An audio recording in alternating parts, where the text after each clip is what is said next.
السلام عليكم ورحمة الله وبركاته. أهلا بكم في حلقة جديدة من قناة زراعة بسيطة. النهاردة هنتعلم مع بعض زراعة بذور الكنتالوب. من البذور ده ثمرة الكنتالوب معانا اهي، بنفتحها بنلاقي جواها البذور اللي انتم شايفينها بالطريقة دي. بناخد البذور، ده شكل البذور اهي. طبعا اهم حاجة الثمرة تكون ناضجة. ده شكل البذور، بذور صغيرة او متوسطة تقريبا. بعد ما بنستخرجها من الثمرة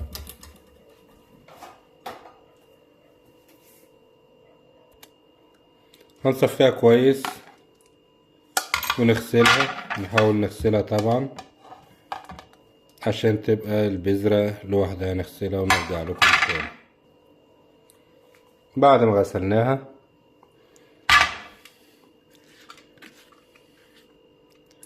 بيكون ده شكلها اهي. بنسيبها حوالي 24 ساعة في مكان يكون ظل، ما نعرضهاش برضو لأشعة الشمس المباشرة لحد ما تنشف. خلوكم معانا وهنشوف هنعمل فيها ايه.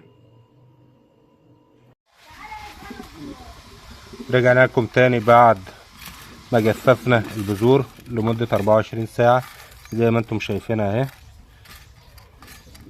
يفضل تجفيفها في ضوء شمس غير مباشر، تجفيف هوائي.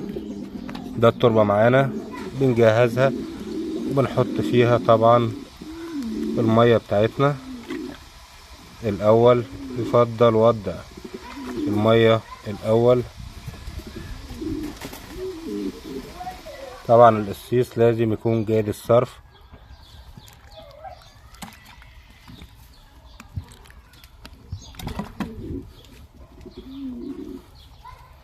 بعد كده بناخد البذر بتاعنا اهو،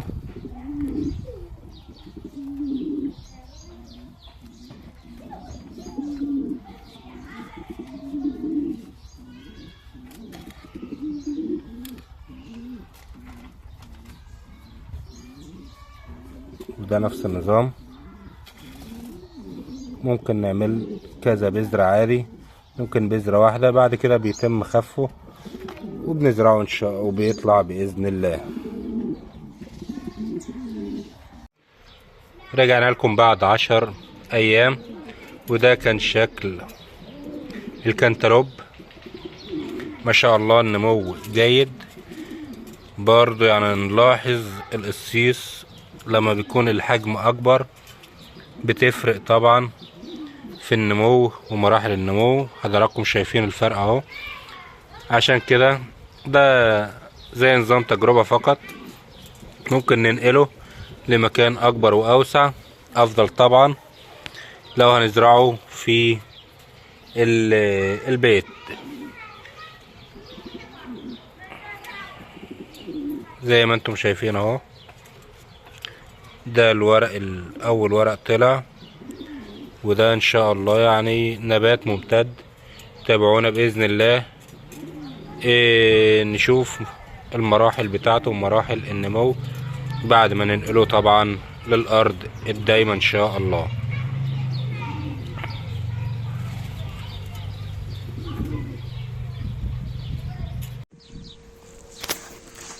وده شكل الكنتالوب من حديقة المنزل عندي بعد ما نقلته للأرض المباشرة. عشان كده يفضل نقله للأرض المباشرة أو يتحط يتزرع في قصيص أكبر عشان يدينا إنتاج كبير. ومحتاج طبعا مساحة كبيرة عشان يمدد بالطريقة اللي انتم شايفينها دي. ما شاء الله الأحجام كبيرة. بالنسبة للتسميد فهو محتاج تسميد بعنصر الكالسيوم مهم جدا. كمان عنصر ال NPK في بداية زراعته. زراعته بيتم في فصل الربيع والإنتاج بيبقى بعدها في فصل الصيف. عشان كده الكنتالوب هو نبات صيفي من أفضل الفواكه اللي ممكن ناكلها لو اهتمينا بيها. ينفع تتزرع في حديقة المنزل، ينفع تتزرع في أي مكان عندنا عادي، فوق سطح المنزل كمان. لكن أهم حاجة القصيص يكون كبير زي ما وضحت لكم.